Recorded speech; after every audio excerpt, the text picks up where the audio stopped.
Hello, everyone, and welcome to the Leadership Think Tank. I'm Tom Ray, and today's leadership lesson is the leadership mindset. That's right, the leadership mindset.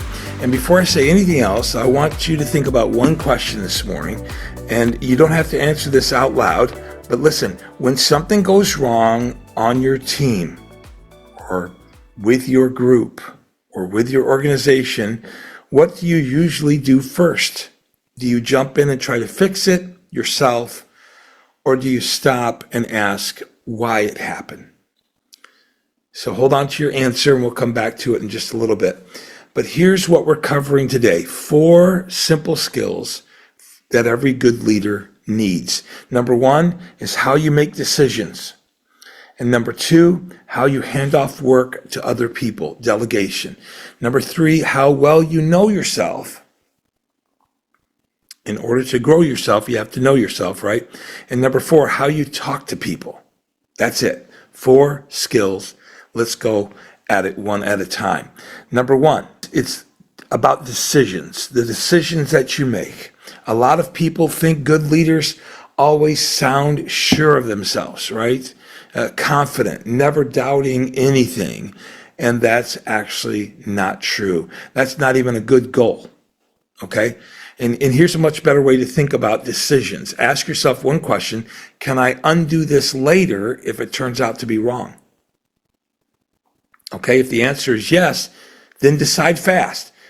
Don't overthink it, and you can always fix it later. If the answer is no, slow your roll, as they say, right? Slow your roll. Take your time. Ask more people what they think, right? There's something about getting in a council of wise people and asking their feedback.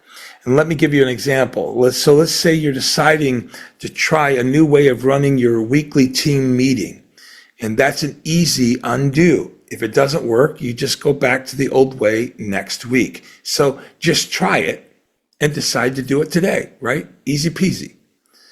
Now, say you're deciding whether to fire someone or whether to promise a client something big. That's a hard undo, right? So slow down on that one. Get more opinions first. Most people actually do this backwards. They spend 3 days deciding what to order for lunch and 30 seconds deciding something huge. So obviously we should flip that around, right? Here's one more tip. Once you make a decision, ask someone, what am I missing? John Maxwell talks about blind spots, that we all have them, right? And they're blind spots because we don't see them, but other people can. So think about this. Ask someone, what am I missing? Don't ask people to agree with you. Ask people, what am I missing? And be prepared to hear what they have to say. Ask people to poke holes in your idea, right? That one habit will make you a better leader at this than almost anyone else. Because you're being vulnerable, you're putting yourself and your ideas at a place where they can be scrutinized, but you can make better decisions. After all, it's for the sake of the company, not yourself. So listen, think of one decision you're stuck on right now. Ask yourself, can I undo this later? If the answer is yes, then why haven't you decided already? What are you waiting for? The next one is called delegation, and that's a fancy word for handing work off to someone else. So let's make it simple. There are 2 wrong ways to hand off work in one right way. You ready? The wrong way, number 1, is you dump the task on someone with no explanation and you disappear. Like, here's a pile of stuff, and you walk away and just hope that they can figure it out. And they don't know what done looks like. They mess it up, and you think, see, I knew I should have just done it myself. That is wrong way, number 1. Wrong way, number 2, is you hand it off, but you keep checking on it every hour, rewriting what they did or taking it back the second something is hard. And this one feels like you're being helpful, but you're not. You're just controlling the situation from a distance. Now, here's the right way. Before you hand something off, tell the person 3 things clearly and out loud. Number 1, what does a finished good job look like? And number 2, what can they decide on their own, and what do they need to check with you first? And number 3, when will the 2 of you talk about this again? That's it. Outcome, boundaries, check-in point. Outcome, boundaries, check-in point. And here's the real reason that this matters. Handing off work isn't about getting something off your plate. It's about helping someone else get better at their job. Okay? If you only hand off the boring stuff and keep all the important stuff for yourself, your people never grow. And here's the catch. If you're the only one who can do the important stuff, you never move up either. Right? You're stuck too. You don't want to be stuck. So ask yourself this. Are you the only person who can do more than 1 or 2 things on your team right now? If yes, that's not because you're irreplaceable. It's because you haven't handed off the real work yet. It's just busy work. How many of us are doing a lot of busy work? Come on, raise your hands. Right. We need to learn the art of delegation. Number 3, skill number 3, right, is self-awareness. Again, you must know yourself in order to grow yourself. Think about this, knowing what you do when things get hard. Everyone has a habit when they're stressed. Some people go quiet and shut down. Some people get controlling and start micromanaging everything. Some people avoid the problem completely and hoping it fixes itself. And some people get short and snappy with people.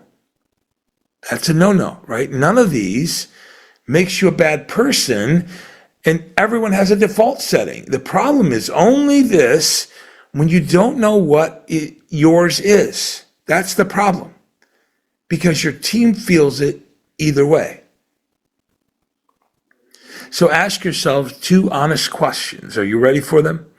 Question number 1, what do I do under pressure that I'm not proud of? Maybe you go silent instead of saying what's actually bothering you. Maybe you snap at people when you're overwhelmed. Maybe you take back the task the second it gets difficult. Just name it. Once you can name it, you can catch yourself doing it before it causes real damage.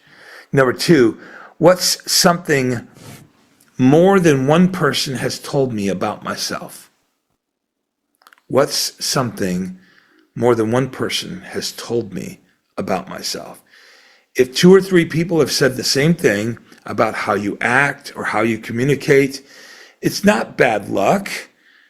That's a pattern, right? So leaders who grow fastest are the ones who stop getting defensive about that thing and just say, okay, that's probably true. Let me work on it. And then actually work on it, right? We want to be better leaders. All right, so think about this. What's your default setting when things get stressful? Do you go quiet, get controlling, avoid it, or snap on other people? There's no wrong answer here at the moment. Just notice it. What is it? All right. Skill number 4 is communication. This is the one idea to remember this morning. Always explain the why, not just the what. How many of you are parents out there and your child has asked you, why do I need to do this thing? And we just say, because I said so. That's probably not the best answer, right? So here's the weak version of delegating when we say to someone, have this done by Friday, and then just walk away. But the strong version of explaining the why is have this done by Friday because the client is deciding something big on Monday and they need this first. Wow, that shared a whole lot of light on that subject, right? That second one there only takes 10 seconds to say, but it changes everything, right? Now the person understands why the job matters. So if something unexpected comes up on Thursday, they can make a smart call on their own, and instead of stopping everything and waiting for you. Here's a simple rule. People don't need more instructions. They need more reasons.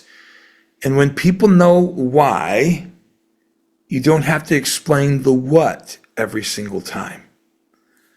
This matters even more in hard conversations, like when someone isn't doing a good job and you need to tell them. I need you to check out the book, The 5-Minute Manager. Perhaps it's retitled as The 1-Minute Manager. Taking a moment to handle these situations when they arise, okay? So this matters even in more hard conversations, like when someone isn't doing a good job and you need to tell them.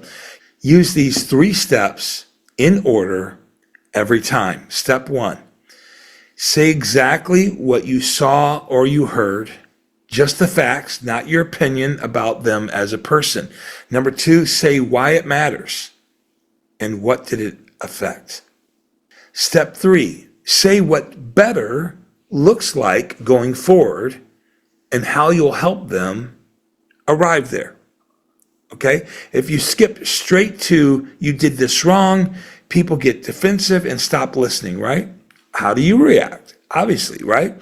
So if you walk through these 3 steps, people usually hear what you're saying, even when it's hard to hear. Okay, so let's recap the 4 skills today. Number 1 is decisions. If you can undo it, decide fast. If you can't, slow your roll. Slow down, right?